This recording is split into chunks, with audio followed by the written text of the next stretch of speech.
Di beberapa daerah pegunungan di Cina, pertanian pisang berkembang dengan cara yang cukup menarik. Lahan curam dan berbukit yang bagi sebagian orang dianggap sulit dimanfaatkan, justru berubah menjadi perkebunan pisang produktif. Lereng-lereng hijau dipenuhi barisan pohon pisang yang tertata mengikuti kontur bukit. Bagi para petani di sana, hampir tidak ada lahan yang benar-benar dibiarkan sia-sia. Salah satu teknik yang cukup menarik adalah cara mereka merawat rumpun pisang. Dalam satu rumpun biasanya tumbuh banyak anak pisang di sekitar pohon utama. Namun sebagian petani tidak membiarkan semuanya tumbuh besar.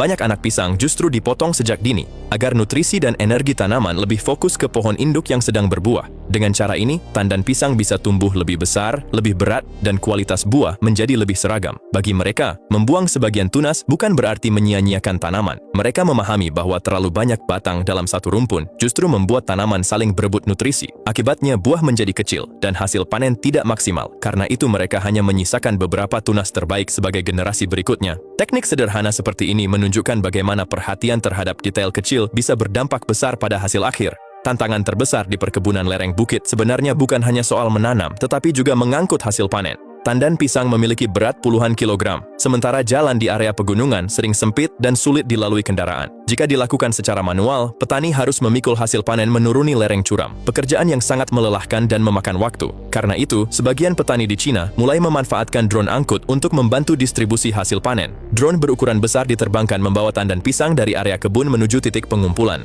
Pemandangan ini mungkin terlihat seperti teknologi masa depan, tetapi kini mulai menjadi bagian dari aktivitas pertanian sehari-hari di beberapa wilayah.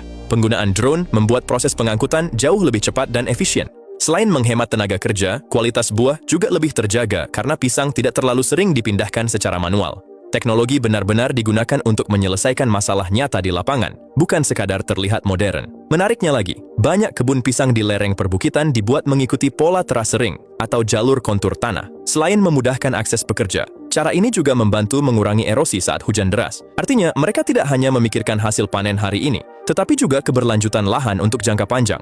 Melihat hal seperti ini, sebenarnya Indonesia memiliki potensi yang tidak kalah besar. Tanah subur, iklim tropis, dan wilayah pegunungan yang luas adalah modal alami yang sangat berharga. Bahkan banyak daerah di Indonesia yang sangat cocok untuk budidaya pisang. Namun tantangannya seringkali ada pada konsistensi pengelolaan, pemanfaatan teknologi, dan keberanian untuk terus berinovasi. Jika semakin banyak petani Indonesia bisa segigih petani di Cina dalam memanfaatkan lahan sulit, menjaga kualitas tanaman, dan terbuka terhadap teknologi baru, bukan tidak mungkin pertanian pisang Indonesia juga bisa berkembang jauh lebih besar. Karena pada akhirnya, kemajuan pertanian bukan hanya soal luas lahan atau mahalnya alat, tetapi tentang bagaimana manusia di baliknya mau terus belajar, beradaptasi, dan bekerja lebih efisien. Di balik tandan pisang yang terlihat sederhana, sebenarnya ada pelajaran besar tentang disiplin, ketekunan, dan cara memaksimalkan potensi yang dimiliki. Dan mungkin, itulah yang membuat pertanian di beberapa daerah China mampu berkembang begitu cepat, bahkan di lahan-lahan yang dulu dianggap sulit untuk digarap.